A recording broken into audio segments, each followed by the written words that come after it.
I want to talk about term limits. We have a lot to squeeze in the next 3 or 4 minutes. Term limits. Last night, big vote at the Common Council in the city of Utica, and it went down, literally. Lou Critelli, and that is what Lou was looking for. Lou Critelli on the line right now. Good morning. Good morning. Well, great day today. It's a great day. Congratulations. Thanks a lot. On the no vote. It's not just me. You needed this no vote. You've already accomplished the signatures for part 1. And now, with the no vote, you can move forward to get the signatures needed, which is about 404. Is that correct? Exactly right. To get the signatures needed to get placed on the ballot, the yes or no on term limits back to 8 years. So there is a controversy, though. Judge Garamone is saying you still don't have the time. Well, he keeps going back to the timeline, which said that we submitted them too late. But the timeline, there's other timelines. For example, there was one that says the Common Council has 2 months to decide on this thing. Yeah. It was done in less than 2 weeks. Mm-hmm. So what about that in the timeline? Yeah. And also, why our ability to get there before September 7th with the second petition, which we're going to do. Which you're going to do. And it would be an awful thing if because of some little stipulation in practice or in law is going to prevent you guys from allowing the people to decide. That would be a real shame. You know, the message to the mayor's got to be real. He's got to see that the people have decided. Not only the signatures that we have, but the Common Council unanimously.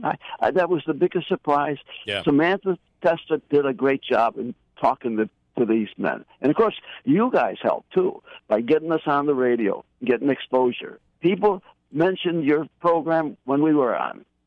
Well, so that's a good positive. Big help for us. Because no one listens to us, Lou, and I can't believe that someone actually heard it, but I appreciate it. So, just to make sure I've got this right, we think the issue with Garamone's opinion saying the 2-month wait is that the council, the body, has 2 months to act on it. But now that they've already acted on it, that should resolve that situation. So you do think you can greenlight this, get the signatures, and it'll be on the ballot this year? There's a good chance you're going to end up going to court. It's going to be about the interpretation of the law. Right. And I really, Samantha thinks there's going to be a war. I really hope that's not going to be the truth. All right. The mayor's got to see what's happened. If he has any long-range plans, this is going to affect his decision. Yeah.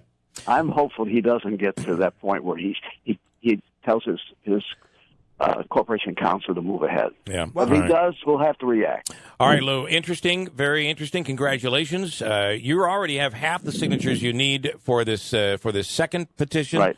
And let's hope this gets on the ballot. I think the people deserve the opportunity to vote on this. Thank you so much. Thanks for your work, the Lou. Thanks so much. Even if this goes down, and he talks about the mayor's long-term planning, what they ought to do, and Morehouse somewhat suggested this when he texted into the show last week, if Palmieri can't run, I'm going to run to keep the continuum of administration. Right. So they ought to just come out and say it. We're going to flip-flop. I'm going to run for comptroller, Palmieri. Morehouse, I'm going to run for mayor. And then in 4 years, we're going to flip-flop back again. And this would be term limits for comptroller, for mayor, for council president. And I think council and I believe as well. council members as well.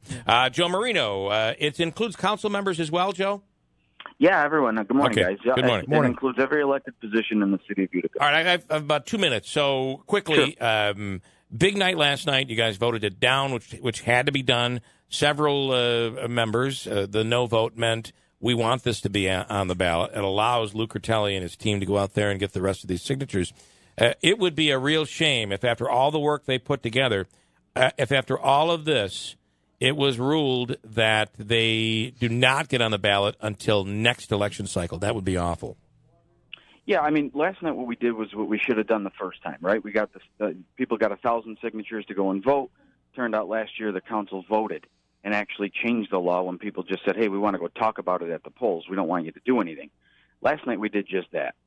Lou Critelli, God bless that guy. He's 90-some-odd years old. Sad and encouraging at the same time. Sad that, he had to go out and do this, that, it took all this just to get back to good government.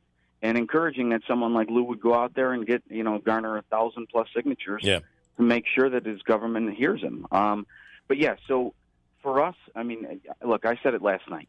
What is everyone so afraid to hear? I can, as a councilman, create any law I'd like. I said last night as an example to Judge Garamone, I can make a law that says 150-mile-an-hour speed limit on Genesee Street. I could do it. Now, it may not be legal, and it may not be constitutional, but I could do it until someone challenges it. So I implored the council, I implored the mayor's office to just not challenge this, even if it's gray area that we're talking about. Just don't challenge it. Put it on the ballot. They've got the signatures. Put it on the ballot and have your day. And here you have this man in his 90s out there going door to door and really spearheaded this whole thing. It is the American way. It's having people participate in their government is how things are supposed to be. It's such a great example for kids that might get a chance to read this in the newspaper or hear about it. So it's a big deal. Let's hope that it's not blocked and that it ends up on the ballot. If not, it'll be on the ballot next year, and then there's a new legal battle of how that affects the mayor. That's going to be really interesting. Joe, I appreciate it. Thank you for taking the time. Guys, thank you. It would be a shame. I really hope that everyone lets this go through in city government, and it'd be the only thing to do that is the right thing to do. Joe Marino, thanks so much. Thanks, guys.